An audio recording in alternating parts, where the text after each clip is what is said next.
everyone. So I was willing to give this talk for many years and nobody wanted to have it.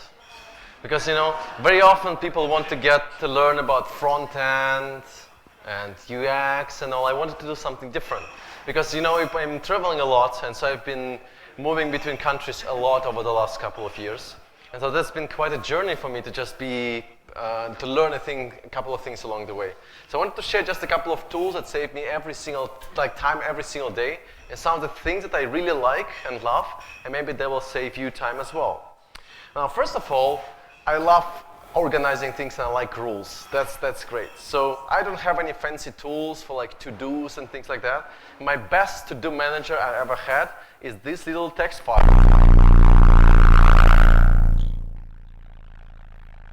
Nothing to do with it, like nothing. You have some sound. I don't know. Okay. Everything is okay, I guess? Okay. Ooh, DJ, very dangerous. So this is my to-dos. So essentially it's very important for me every evening before I go to sleep, it's very important for me to know exactly what I'm going to do the next day. And I always break it down into 3 blocks. And so I usually tend to work 8 to 9 hours a day. And so the first block is 3 hours, where I do something in one location, usually a coffee shop, not that kind of coffee shop, a regular coffee shop. Then the second 3 hours are in a different location, and then the third 3 hours are in different locations as well. It's very important to move this location. So I have this kind of 3 projects a day, and it really helps me. So if I want to do one thing, I just focus on that, and I turn off everything else, and I do it. Right? And so it's really, really simple, and every evening before I actually go to sleep, I mark down the things that I finished. And so this is a couple of things, like this is in progress, right? And this has been done already. And then essentially I'm just clean up things the next day. That's super helpful for me. I don't need more than that. And then I keep doing this every evening, right?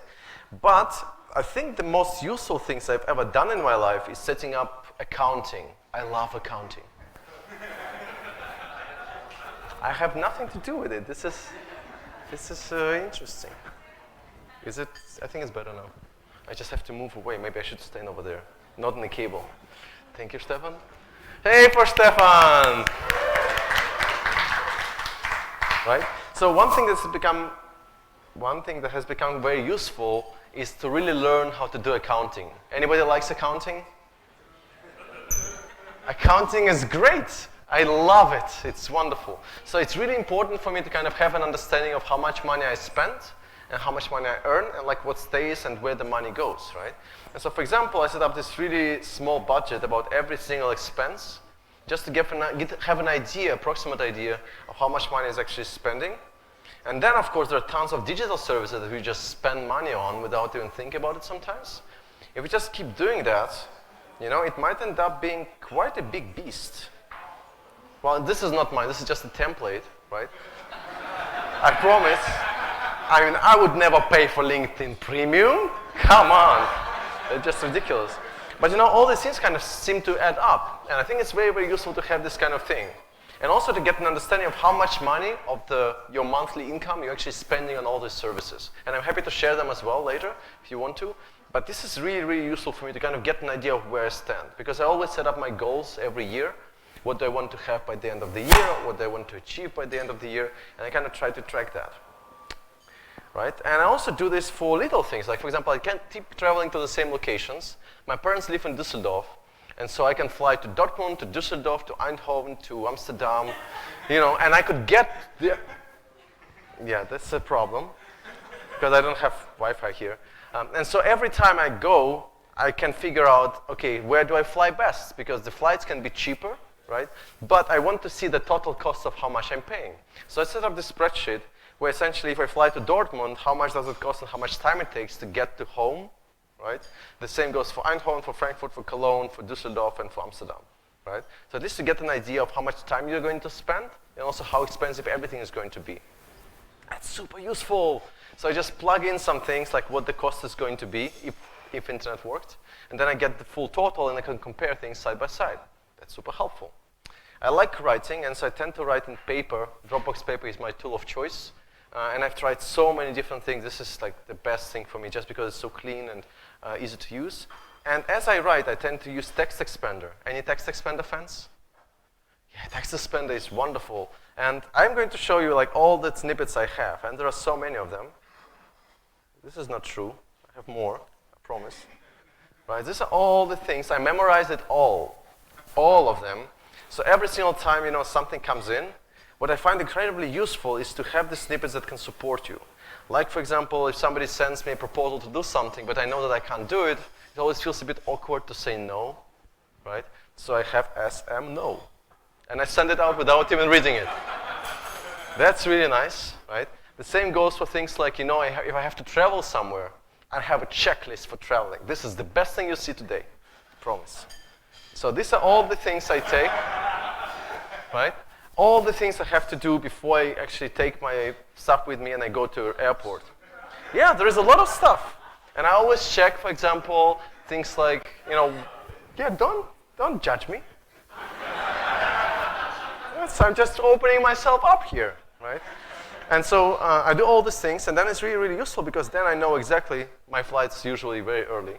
I know exactly like what I shouldn't forget. Because this really weird thing where every now and again, don't judge me, well, I'm just going to skip it. When every now and again you tend to forget your cream, or you tend to forget toothbrush and things like that. This never ever happens to me. Never. Because I always check things with this. And then I also do the same thing for emails. So all the people that I care about, or like all the colleagues of mine, they all have a shortcut. Everybody. So Iris, not Harry. So everybody who is like Iris, for example, she's SMIL because her last name is Leshnanin, right? So I can write emails very quickly. The same goes for Cosima, for example, right? The same goes for the entire team. The same goes for speakers, right? So I have all of that kind of prepared, and every single time before I go somewhere, I set up these shortcuts. And it's so helpful because it saves so much time, right? And I have literally like tons of them for everything from invoicing to invitations to everything. It saves my day every time. So text expander is probably the best thing I ever have, right? Another thing that I tend to use a lot is trip mode. Trip mode allows you to deactivate certain services when you're traveling. So here you can say, I'm traveling, I'm in roaming, my data is expensive maybe. So you can say, I don't want Dropbox syncing. I don't want to use iCloud. I want to use iTunes and all of that. And it turns them off. And it's also very useful when you want to focus on work, right? I just turn off mostly everything except Chrome, maybe just to browse and do research. And everything else is just blocked. So I can work and nobody can bother me. That's great. The best investment I had for years. I also use Size Up to kind of rearrange windows on my laptop. So there are a couple of shortcuts that allow you to just split screens into halves, like this, right? And so I can compare things side by side when I do research. Really super useful in many ways, right? Especially if you have multiple screens working on. I have to have a lot of Skype calls or Google Hangouts calls when I'm traveling, usually in coffee shops. It's very unprofessional. So I try to be a bit more professional. So there is Crisp, which mutes background noise, so kind of dims it down, so it's not as annoying to people who are listening to you. It's a little bit annoying for me because I still hear all the sound around me, but at least not to people who I'm dealing with, right? And we use Notion at Smashing. This has been a really important kind of change for us where we moved away from just regular emails and all of that. This is our wiki, this is our board where we kind of do tasks and all of that. Incredibly great. So every time we have a conversation, it has to happen publicly on Notion, which is a wiki, a board, and everything in between, right? And people can use email, of course, but we encourage everybody not to use email because then the conversation is locked in that email, right? That's become very useful as well. I'm very excited about this. I'm trying to move to Firefox now. And Firefox has this really cool feature called multi-account containers. I don't know if you've heard of it or not, where you can assign different profiles to different tabs and keep them alike as well. And so, for example, I could say my home things or like my work things are going to have this orange color over there, and maybe something that's personal. You can switch between Gmail personal account and others. This is very, very nice. I'm kind of looking into it now. Two things that help me work with designers all the time, and I think this is totally underestimated, these two tools. One of them is Page Layers, which allows you to translate your mockup, HTML, CSS mockup, into Photoshop with layers, where every single div is stored as a layer. Super useful if you want to move things around in Photoshop from like taking existing prototype and kind of moving it to Photoshop. And also the same thing exists for Figma, right? You can move HTML to Figma and then just move things around. That's very cool. And there is also another tool which is even better, which is VisBug. I don't know if you've heard of it. Essentially, it's like content editable through on everything on the page. You can move things around, edit. It's great for clients when they want to adjust things and kind of get a feeling of what the website would be without breaking it, right? There's also Dash, which is very, very cool because I travel quite a lot. I'm happen to be offline on a bad connection every now and again. So with Dash, you get access to 200 plus API documentations right out of the box, offline. Really great investment of my money as well. And then there's also Git history, because I'm really bad at looking things up. So Git history allows you to track the changes of one of the repos. So good. And because I'm really bad in Git, I also have Git shit, which really helps me to not break things, even although I'm really good at it, right? Now, there are other things, like for example, CSS feature toggles, which is really cool Chrome extension. It allows you to test what your website will look like if, for example, grid is not supported without having to deactivate it in the style sheet. You can see it properly, but you can deactivate grid layout support, calc, and other things, and kind of see how it's going to respond in the browser. Very cool, right? This is one thing that we tend to do when we do workshops with clients, where you set up a timer on a big screen on a TV, and it goes down from whatever you set to whatever timer you have. Just one little thing, but I keep using it every single time, right? That is very useful because we tend to do a lot of email, because we send email newsletters. So there is canause.com, there is also canaemail.com, with features all about email, and also this one for accessibility, right? All the features that are supported in screen readers. Very, very useful too.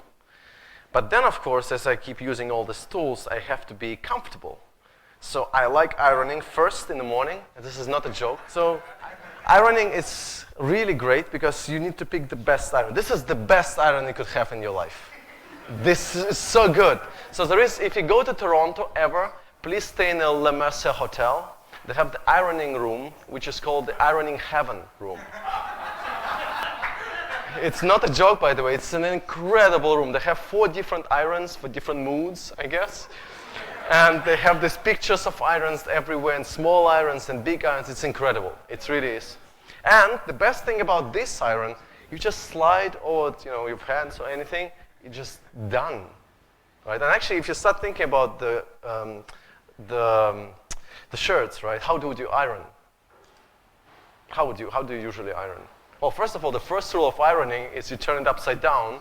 That's very important. And then, okay, maybe I shouldn't go there.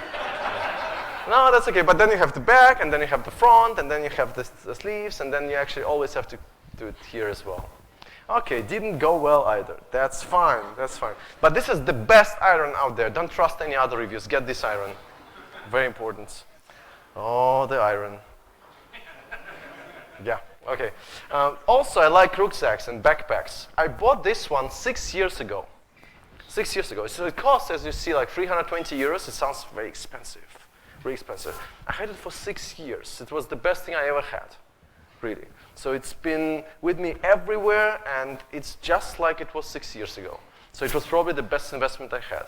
And I tend to really, it takes me a lot of time to buy things, because I'm really, it's like, for example, my luggage broke. It takes me a month to commit to a new luggage. Right? It's a real story, because I don't want to buy something I will throw away in a month. Right? I know that this is totally overrated and overpriced, but I couldn't live without these headphones. They're just helping me every single day. It's so cool to have them. And I love these wallets.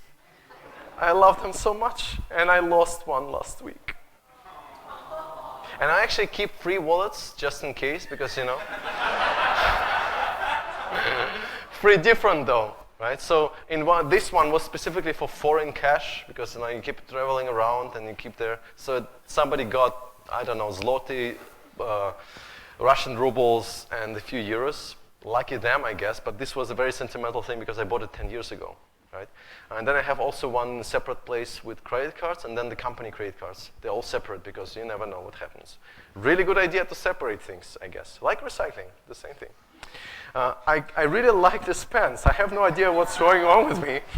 I just keep buying these pens, and it's 0.7 millimeters, not 6, not 8.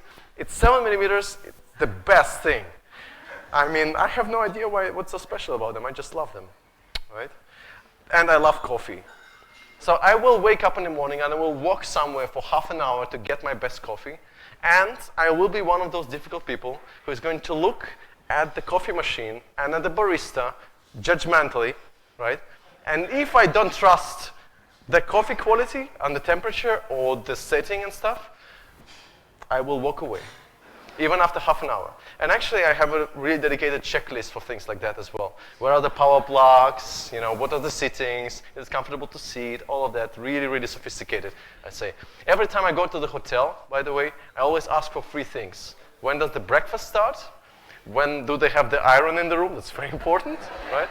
And also when the gym opens, because I always wake up at 5:55, or for the last few months or so.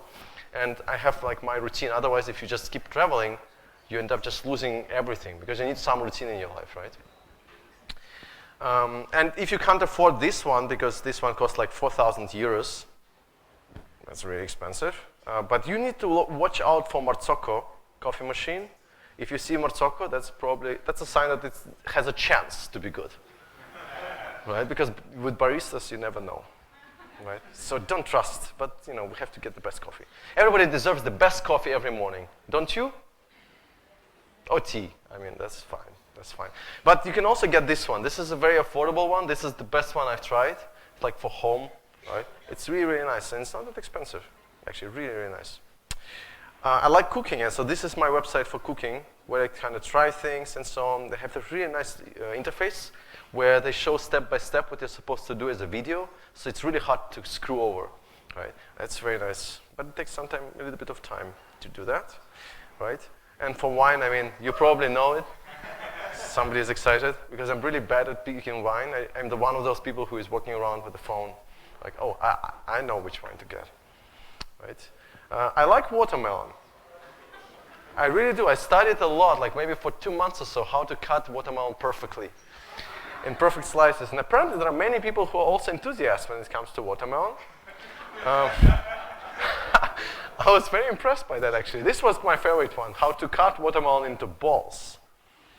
Very impressive. It's not that hard, but you need to get a proper watermelon. By the way, I have a checklist for watermelon. So if you go and choose a watermelon, what you need to look out for is the yellow spot. The darker, the better. And you also need to have scars on that yellow spot, because this is probably the sign that bees were on it. And then you also need a dry tail, and the longer the tail, the better. And then when you bounce, you need to, you know, as you know probably, it has to kind of push back. It's very important, very important. I spend 10, 15 minutes selecting a watermelon every time. Oh, look at this. This is beautiful. It's unbelievable. I can look at it all day long. Watermelons are great. It's the same way like opening up a banana. This is a very old story. But I mean, there are 3 or 4 established ways of opening up a banana, and 3 of them are wrong. Right? I'll put it this way. Because you have the stem, the root, where you can open from, or in the top, where you have to pinch, right? Or you could just break in the middle. That's just disrespectful towards the banana, right? And you can also just cut in the middle, right? So what do? Oh, you have to really think about it. It's a very complicated problem. You have to really find a way. The best way is, I mean, do we have bananas here? Okay, I can't demonstrate it. I will show it maybe tomorrow. Yeah, essentially what you do is, when you have a banana, you have to nick on the one side so it pushes back on the other and it cracks. And then you just tear it apart and pull out the fruit, and you don't have to pinch because you have this black thing in your hands.